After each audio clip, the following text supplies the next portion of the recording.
तो 14 साल का वनवास काट करके जब राम जी आए, सीता जी आई, तो जलसा हुआ।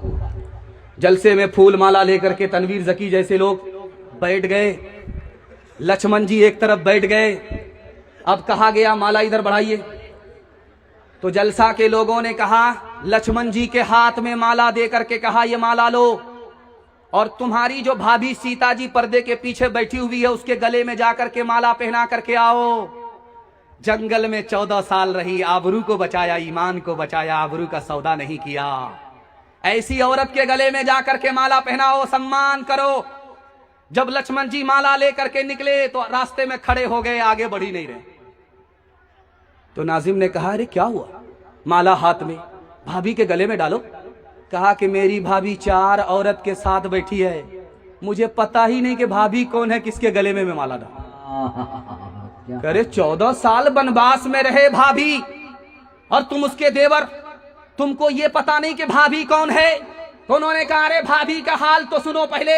वो पर्दे के अंदर रहती थी, पर्दे से बाहर नहीं निकलती थी। जब वो निकलती थी तो घूंघट डाल देती थी। मैंने उसके पैर को चलते हुए देखा है, चेहरा नहीं देखा, इसलिए मैं पहचानता ही नहीं कि मेरी भाभी कौन है। सीना तान करके बैठा हुआ था कुर्सी पे। खबर आई तुम्हारी बेटी को, तुम्हारी बीवी को बेटी हुई है।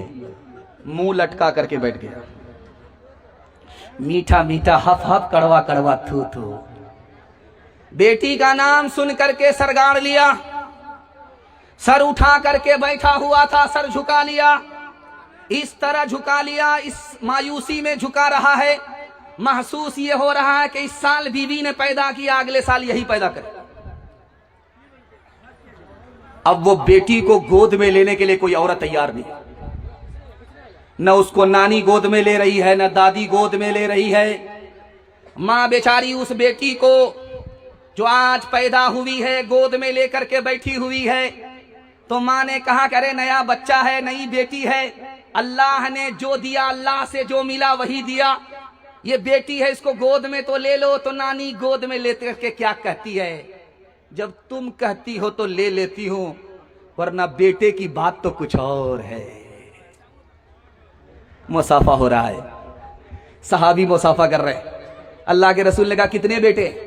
कहा, या रसूल अल्लाह सब आफत ही है, 10-10 बेटी, मर जाती तो अच्छा होता। अल्लाह के रसूल ने कहा, अरे ये आफत नहीं है, ये राहत है, ये जन्नत है। तुमको अल्लाह ने बेटी का बाप बनाया। अरे दुनिया तो किसी तरह कट जाएगी, लेकिन कल गाड़ी जब फंसेगी जन्नत में जाने के लिए, तो इसी बेटी के सहारे अल्लाह तुमको जन्नत में पहुंचा देगा। ये मुसीबत नहीं है, अगर ये मुसीबत होती तो मैं बेटी का बाप नहीं होता।